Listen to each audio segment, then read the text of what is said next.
Hey everyone, it is Josh here, the pastor of junior high and high school ministries at our North Park Fanshawe campus. I'm super happy that you've joined us this morning for our junior high video. We've got a great one in store for you. We're finishing off our Big Questions teaching series. Now, if you haven't been watching so far, there are 3 weeks before this one. This is week 4. So if you want to go back, you can find all 3 videos and kind of catch up with where we are now, get a feel for what this series has been about.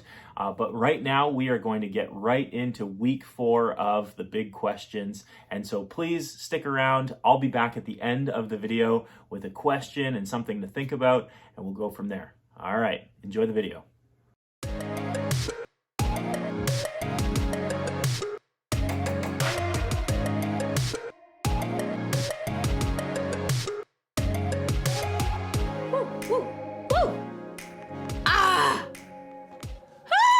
Hi everybody, I'm Ashley, and before we dive in today, I want to start by asking you a big question. What's your favorite game to play online? Do you like playing games like Roblox, yeah. Minecraft, Starview, Stardew, Stardew Valley, or Animal Crossing? Games where you get to create a whole world of your own or create things to be just the way you want them to be. Planting fruit trees, designing your own house, creating pizza shops, chopping firewood, creating fireworks shows, and epic roller coasters. If you play games like these, then you know just how fun that kind of stuff is. It's like you're making your own virtual world It's like you're making your own little virtual world better, one little thing at a time. It kind of makes me really wish that the world could be like that. I mean, wouldn't it be nice if we could make this world a little better with just one swipe of our finger? For instance, my room in the 6th grade. My room used to be so boring. I had all this little kid stuff and I was growing up. So I decided that I was going to decorate my whole ceiling differently. So I wanted to be able to lay in bed and look up at the ceiling and get inspired. So I went to the library and printed out all these little note cards with like these really cool quotes on them. And that way, every time I looked up, I saw quotes. It made my world a better place.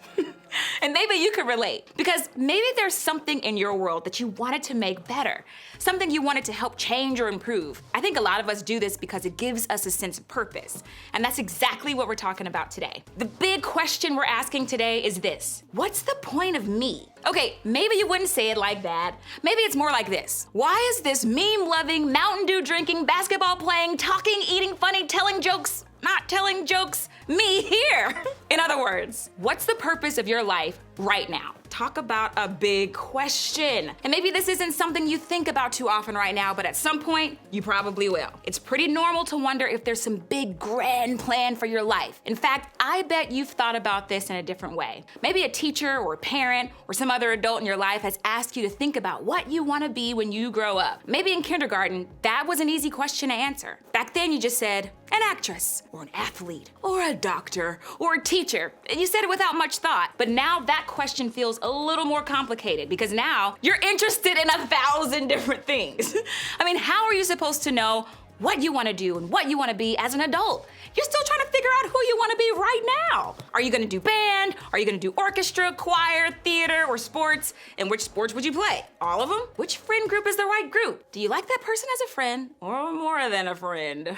It's just so much to think about. Or maybe thinking about your purpose for now or later isn't something you've really considered because you've got bigger things to worry about right now. Maybe this past year has been rough on your family and you're only thinking about what you've got to do to get through today. Taking care of your younger siblings, managing school and homework without any help, or trying to earn money to support your family. Thinking about the future really isn't that high of a priority when there's so much to figure out today. See what I mean?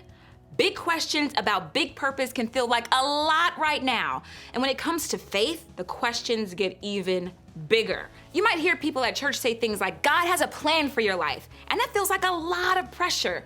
It sounds like it means you have to be a pastor, or you have to be a youth leader, or move to another country to tell people about God. And what if you aren't sure what you think about this whole God thing? Where do you fit in that big plan and purpose? All these questions about purpose feel big, and maybe they even feel like questions you don't need to worry about right now. But today, I want you to consider that whether or not you realize it, God does have a plan and a purpose for you right now. And what it is might be different than what you think. Today, we're gonna read a little bit of a letter written by a guy named Paul. Paul was a leader in the early church who often wrote letters to believers in other parts of the world. This letter was written to people in a place called Corinth. In this letter, we learn a little bit more about Paul and another guy named Apollos. Now, these two were basically what we would call influencers. Hey guys, welcome to my channel.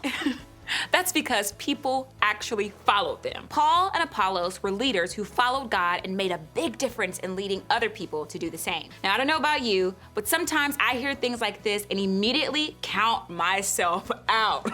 I could never be like Paul and Apollos. I don't know enough about God. I don't have enough followers. I don't even know how to tell anybody anything about what I believe. God's purpose for them couldn't possibly be the same as God's purpose for me. Well, let's take a look at the letter that mentions these guys. After all, who is Apollos? Who is Paul? We are only God's servants through whom you believe the good news. Each of us did the work the Lord gave us. So who were these two? Only God's servants. That was all they had to be for God to use them. They weren't any better or any less than anyone else. They just believed in and followed God. And what did they do after that? Just what this verse tells us. The work the Lord gave them. They didn't try to find a plan or purpose in anything other than what God called them to do. They just did the work that was theirs. Now, what does that mean exactly? Well, let's keep reading to find out. It's not important who does the planting or who does the watering. What's important is that God makes the seed grow. The one who plants and the one who waters work together with the same purpose, and both will be rewarded for their own hard work. For we are both God's workers, and you are God's field. You are God's building.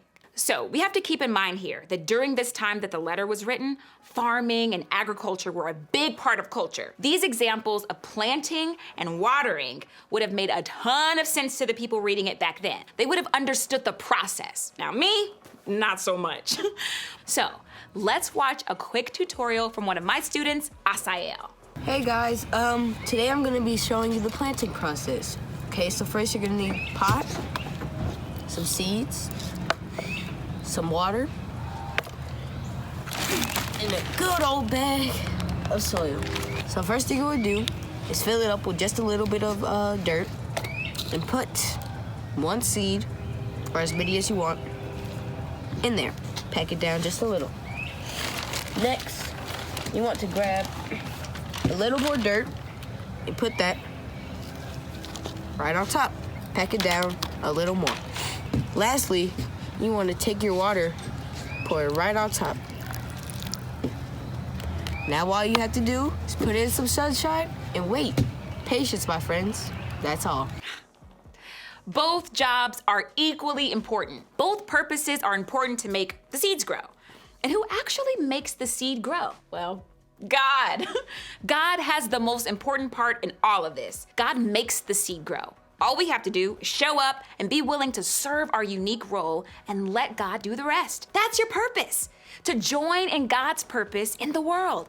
To choose every day to be a part of what God is doing in the world. See, you matter more than you think. No matter what your part in what God is doing, you matter. Because by serving in your unique role, you can be a part of what God is doing to make the world better. Right now, today, you can find purpose by participating in God's plan for the world, by being a part of making the world better, simply by being who God created you to be. And maybe it's as simple as being kind to someone today, or doing your best at practice, or helping out your parent at home. Maybe it's doing your best in science class, or inviting someone to church. What you're good at, who you live with, and what you care about. All that stuff is a part of who you are and who God made you to be. It's all stuff that can help you participate in God's plan and purpose. You matter more than you think. Those big questions we have about why we're here and what we're doing in the world, the answers are found in God. God is always in the business of making the world better, and we can be a part of that story every single day. You can be a part of what God is doing to make the world better. That's how much you matter to God. Now, let me be clear about something. Sometimes we hear that word, better, and we think it means we're gonna get everything we want. Like everything is gonna be better for us if we're following our purpose. Unfortunately, that's not what this always means. Following God's purpose doesn't mean better grades or more followers on TikTok or better friends or all of our problems are solved. We're talking about better in a bigger way. God's better means there's a good end to the story of life and the world. We get to be a part of making the world better through our love and actions. So where do we start? You can't jump in to participate in what God is doing if you don't see it. So start by noticing. Look at your schedule. Just look at the day. What classes do you have? What people will you see? What responsibilities are on your shoulders? In all of that, look for what God might be doing to make the world better. See how your teacher chooses not to give you lunch detention when you were talking through class. Notice the way your friends treat you well or your parent shows you love. Be grateful for the practice you have or the homework that you finished up or the meal that you share with your family tonight. Just take time to see what God might be doing in your story today. Then, think about how you can join in on that purpose. You matter so much that God wants you to be part of the bigger story. You can live your life today as a part of God's story in a million different ways. The way you talk to your siblings, the way you treat your teammates, the effort that you put in band practice, the respect you show your step-parents, the invitation that you extend to a new kid in your small group. All of those things and more add up to you doing your part in the story that God is writing for the world. So remember, you matter more than you think. You can be a part of what God is doing to make the world better, and that can start today with your group. Group is a great place not only to talk about your biggest questions about purpose, but to also help each other figure out better answers and figure out what role you can play in God's story today. I can't wait to hear how you will encourage each other to do just that this week.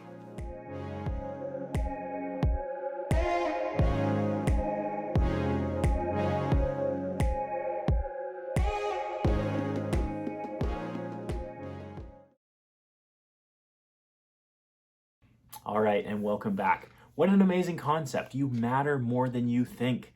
And we all have these really unique purposes, and joining into God's plan and what He's doing on this earth is an amazing way that we can understand what our purpose is.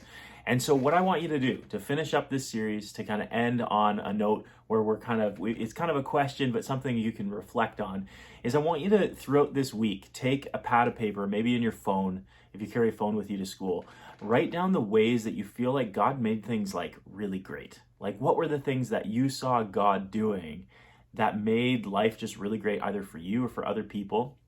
And then what I want you to do is reflect on that list and figure out how you can be more involved in that, right? So if it's like you saw somebody who spoke to a kid at school who doesn't always have the best connections, maybe it's somebody who's often on their own, and you saw somebody talk to that person and make them feel loved and valued, how can you be a part of that? God was working through that other kid, so how can you be a part of what God's up to? So again, write out that list, take some notes, and then think about how you can be more involved in what God is doing in the world, how God's bringing His kingdom here on earth. How can you be a part of that? All right, that's it for me. This has been a great series. We'll be back next week with another brand new series, and we'll talk all about that next Sunday. It's been great to be with you. Hope you have a great rest of your weekend.